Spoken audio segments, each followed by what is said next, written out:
I've spent another week in the books, or book this time. Reminder that all content warnings are with the longer write-up on my website, and even though there is only one title this week, there are still a lot of them. This is a dark one, but so good. This week, I finished off The BoneKeeper's Daughter that I had started last week. Now, this is a much longer title than I usually cover. It is over 700 pages in the print version. In this one, while she may not always feel valued as such, Wren is an enormously critical member of her village. She is their bone keeper, the only one of them who is capable of taking the souls of the departed and allowing them to rest within their bones, from where they can continue to keep watch over their loved ones and offer them guidance and communicate through her. There is at best one person per generation who is able to do this, and she is the youngest ever to develop this skill when she was only a child.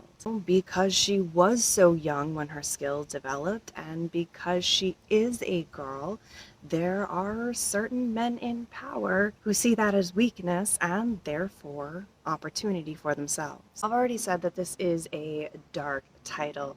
It is gory, it is gothic, but it is using that darkness to highlight what true light and true beauty are. What is truly worth protecting with everything that you have.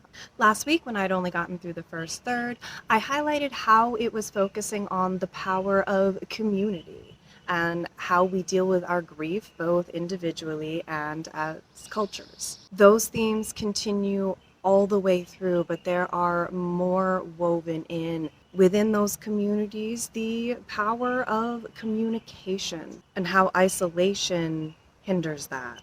It also gets very deep into human nature, how messy and corruptible people can be, and all the different buttons that can be pushed to turn a good person into someone who thinks they're good.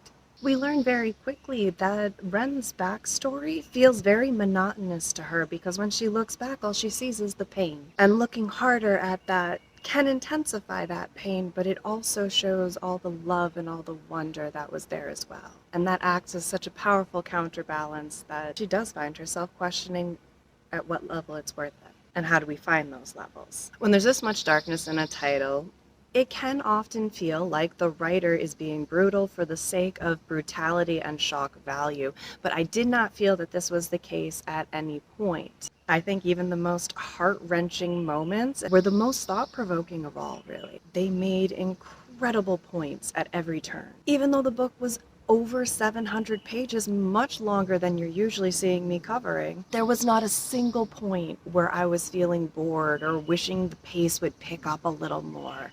It was done so beautifully, and even when I got to the end of it, I am so excited for the next one. This one just came out on Saturday, and I need the next one. I'm hungry for it. This was the kind of book I was up until 3-4 a.m. reading when I had to wake up in the morning and drive my kid to school. It was so good.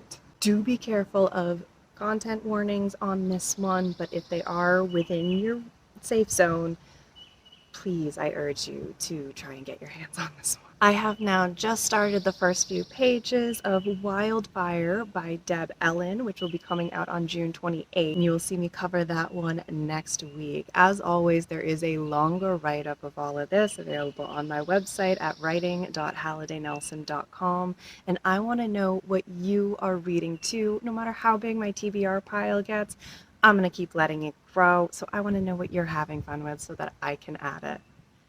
Happy reading.